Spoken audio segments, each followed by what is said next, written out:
Good afternoon, boyos and girls. Welcome back to another Round the Clock Fright segment.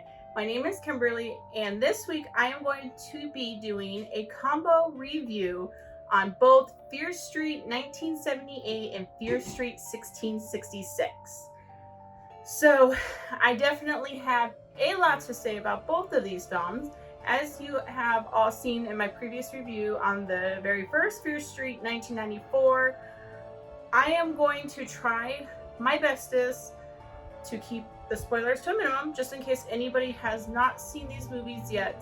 But at the same time, I do want to break down some things that I've noticed while watching both of these films, what I like, what I didn't like, and so forth.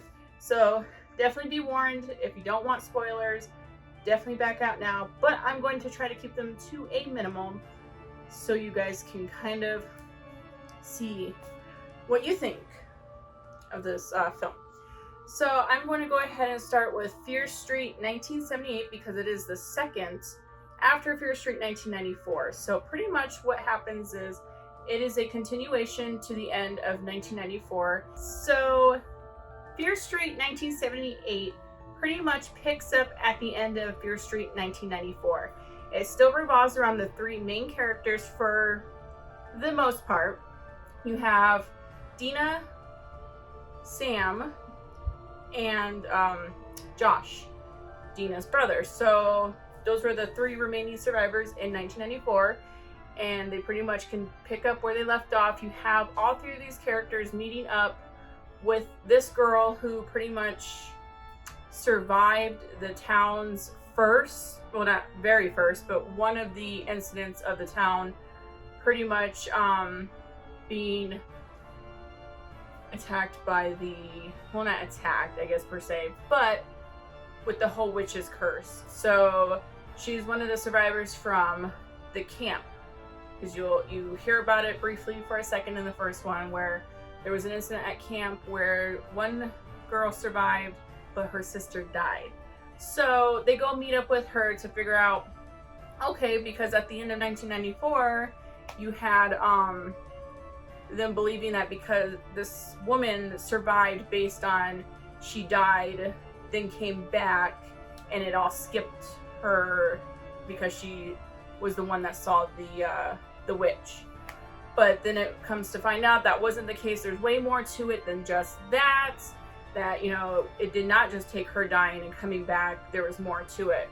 So then we kind of dive into her backstory and what really happened on that camp years prior. So hence why it's called Fear Street Part 2, 1978.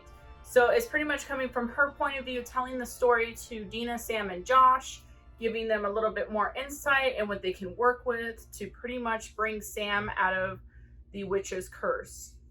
So that's pretty much how that picks up. And then you kind of like, it'll dive right into her backstory, and you pretty much, this one kind of gave me a lot of Friday the 13th vibes, but then the more you watch it, it's like, okay, it does stand out on its own.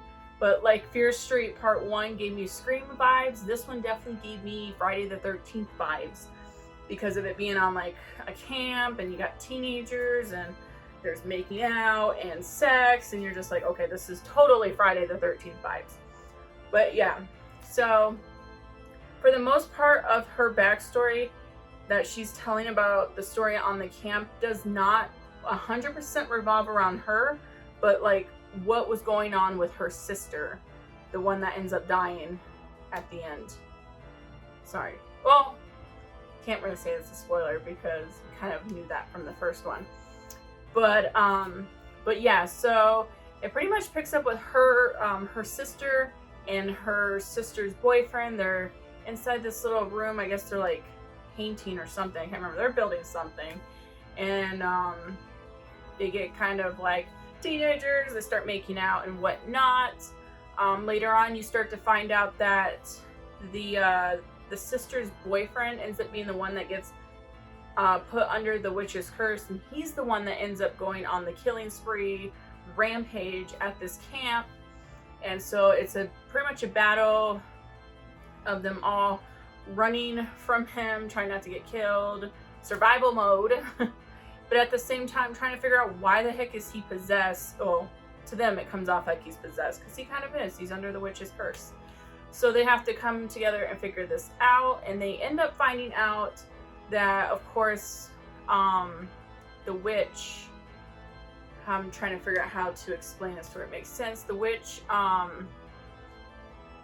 wouldn't say per se her body was buried there, because you kind of find out later on where her body ends up being buried at, especially like from part 1 and then when it continues into the next one. But the witch's hand, so there's a little bit of a resemblance to, like, the witch pretty much, in order to be stopped, from what they think, the witch has to be stopped because her hand gets cut off, and they have to kind of pretty much bring the hand back to the body to join them together, and they think that's the way it's going to stop everything, bring this town out of the curse, and everything will be all hunky-dory pretty much.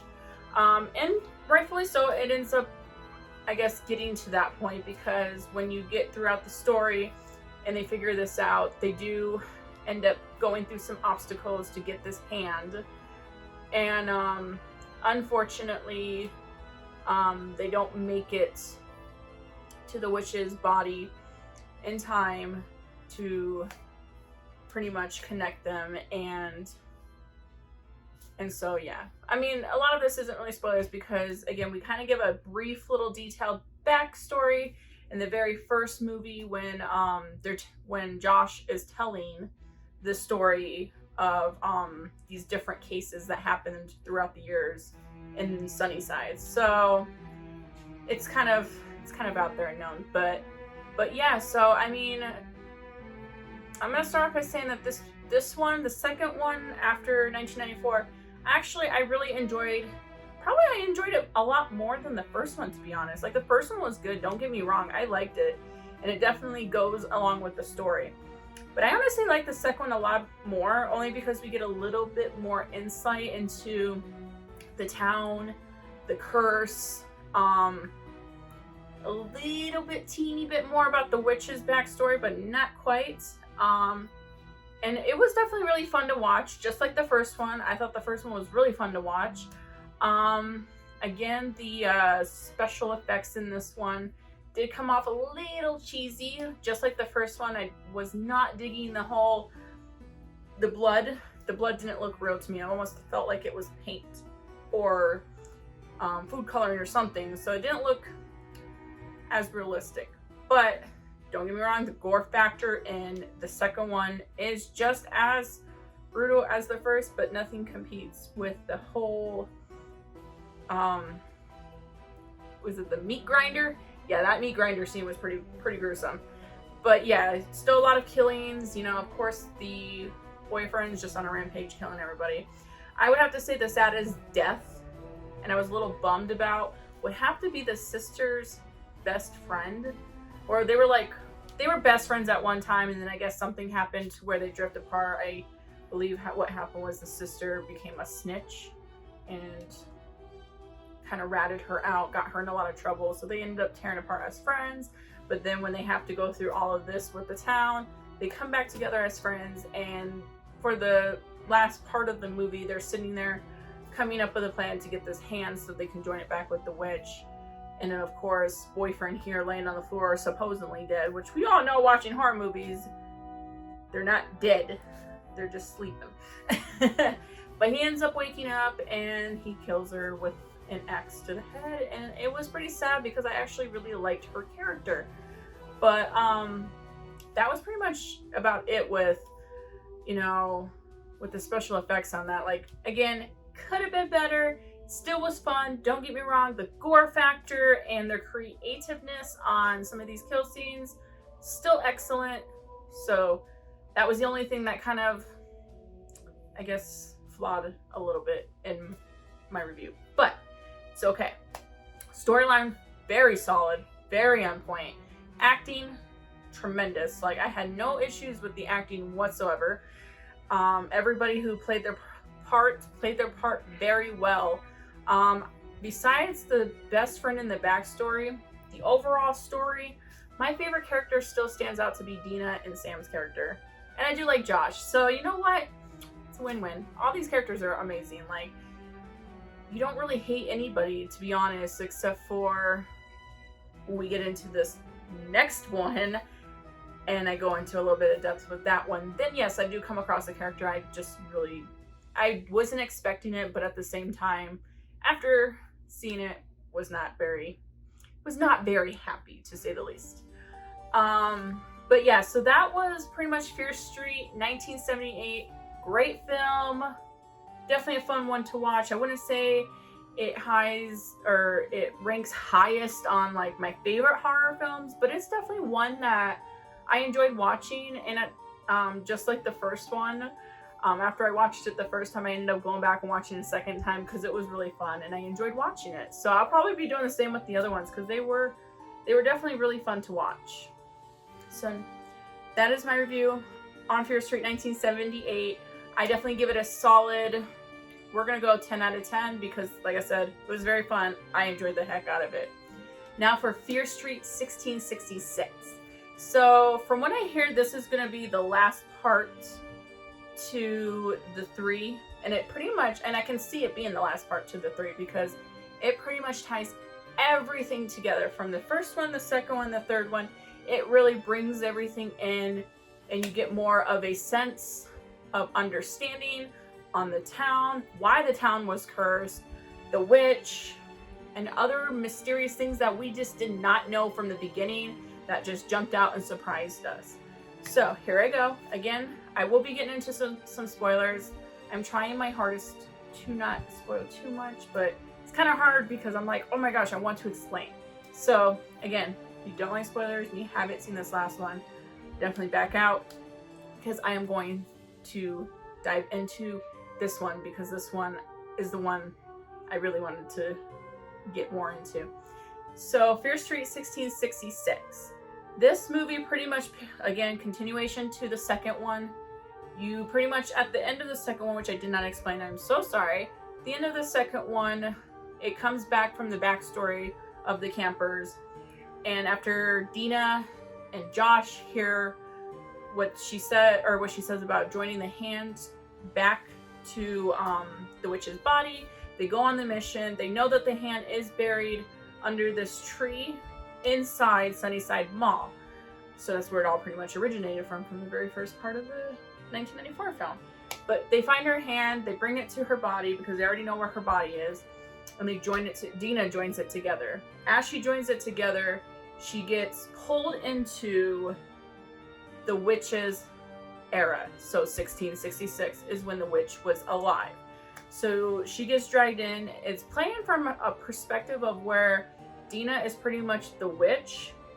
And then you see the other characters, Sam, who ends up being Dina's, I guess, her lover from back in the time.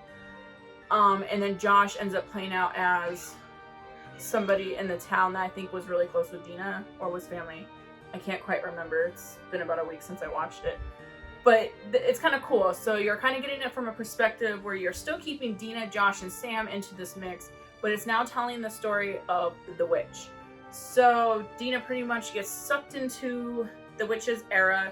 She's looking around like, okay, she's in, what do you call them? Like, it feels like Little House on the Prairie vibes, where you got the clothing, like the stuff that they would wear back then. And, you know, she's seeing herself in like a, what do you call it, a well water. And she notices, okay, this is not me, I am the witch, pretty much. And it pretty much unfolds from that story on why the witch ended up becoming what she was. And it tells that story out that pretty much the town wasn't quite a fan of her to begin with, I think for some other reasons or whatever. But she was also bullied by another guy. But I guess what really just, set the fire to the town. No, but set everybody off to pretty much come at the witch was, there was a secret love affair, not secret love affair, but it was like a secret, they had to keep it in secrecy because back then, a lot of people weren't taking kindly to, like the LGBTQ community. So when, the witch pretty much, when you find out that the witch and the lover, I can't think of her name, her lover, I guess, and pretty much have a thing going, or they start to have a thing going. The bully, who bullies the witch from the beginning, spies on them from the trees, sees them making out, about to get going on some stuff, and he pretty much goes off and snitches to the town that they're having a secret love. Everybody's on like a fury where it's like, oh my gosh, this isn't right. This is gonna bring like hellfire to the town. And it pretty much, you know, comes down to them having to kill off the witch, because she's the one that starts bringing in, they'll start noticing things going on, like people dying and stuff like that, and they're thinking it's because of them having that secret love thing going, that it just brought a lot of evil into the town. There you go. So it cursed its town. So they really believed hardcore into this. And because of that, they felt as though if they killed the witch, that all of this would go away. And then later on, it comes to be that the witch was buried and she set a curse to the town. When all reality, you come to find out that is not the case at all. Yes, the witch does die at the end, of course, because how else would we have this whole curse on Sunnyside? But she does end up dying. She gets hung. But she does say that when she dies, she will make it a mission that she will get her message out, whether it was today, whether it was tomorrow, whether it was next year, whether it was 20 years from now, her message and her story would be told. And that is the secrecy behind all of this. So while the story kept spreading that she pretty much cursed the town and that she was the one that was bringing the curse and the deaths upon the town, that wasn't the case. So for many, many, many years, nobody had ever figured out that if they joined her hand and her body, that her story would be told. Because Dina was the one that, you know, well, Dina and Dina's, that friend from the camp. Once they solved that mystery, them getting pulled back into the witch's era was the witch telling her story that she promised that she would get out there, and that would reveal the secrecy behind it. Now, the secrecy behind it was pretty much that the guy, the bully, that was bullying her from the beginning, that ended up snitching on her, telling the town that, you know, she was having, she's having a secret love, between another woman. He was the one that was behind all of this. He was into the cult and into all of the, pretty much going in and performing the, you know, acts of demonic stuff that pretty much brought all of this upon the town, and that it would continue to be passed down from his, pretty much his lineage. So between him, his son, his grandson, great-grandson, for many, many years, as long as that lineage kept continuing to go, all of the curses would continue to go throughout Sunnyside for many, many years. And so he kept that obviously unwrapped and made it be pinned upon the witch that she was the reason that this was all going on. Her story got told. Dina didn't realize that's what happened. Then it comes to play that that when the camp situation happened, and the sister and the one that ended up surviving was going through that, one of the guys in the camp, which ended up being like the sister who lived, the guy that she had a big crush on, was the great grandson of that bully. So then he ends up growing up and becoming a sheriff, well, like a police officer, sheriff of the town. He was almost elected to pretty much take over the town, which would have been really bad because then more killings and stuff would have happened. So Dina figures that out, and when she gets pulled back into the current era of 1994, she is now on a mission to pretty much kill him so they can stop this lineage and end this once and for all. So I won't spoil no more on that because yeah, that's a lot to grasp. But I really loved how this story was told. It brought everything together and it made a whole lot of sense. How R.L. Stine did this was amazing. Like, yeah, I will admit, I absolutely loved the Goosebump books when I was a kid. Like, all of his stories, they were cheesy, don't get me wrong, they were great, but Fear Street for the older, like more older adults, teenagers, I guess you could say teenagers can watch it too. It's not too bad in that sense, but great. He really stepped up the game for this one, and I absolutely loved all three of these films. It definitely brought them together.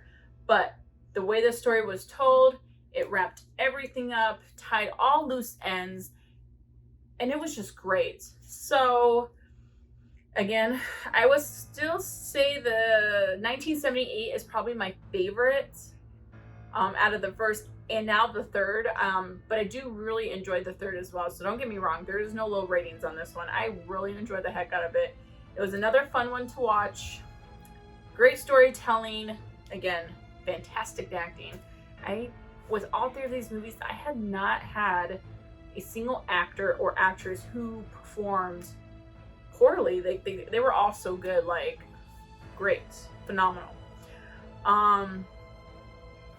Gore, it wasn't quite as much as the first one and the second one. I think it was only because they were trying to tie everything up and tie all the loose ends.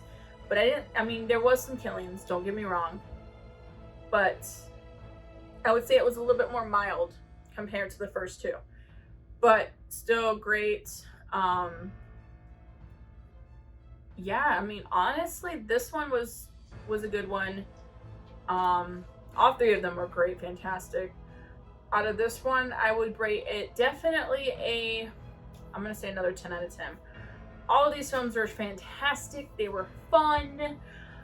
I would definitely watch them again. They were just fantastic. I'm sorry if I'm repeating myself. I'm just ecstatic about how these all came out. And if you have not watched any of the Fear Street movies on Netflix, definitely take some time to watch all three of them. They're all streaming now on Netflix. And definitely comment below your thoughts if you've seen it or if you end up going and watching it and coming back to my review. But definitely comment below. I like to hear everybody's thoughts on this because I really enjoyed it. And I like to hear what other people thought of the movies. But yeah, so that is my review on the combo Fear Street 1978 and Fear Street 1666. So again, let us know your thoughts below. We do try to post content weekly for your entertainment. And yes, can't wait to see you guys next time on our next review. And you guys have a wonderful day and stay spooky. Bye everyone.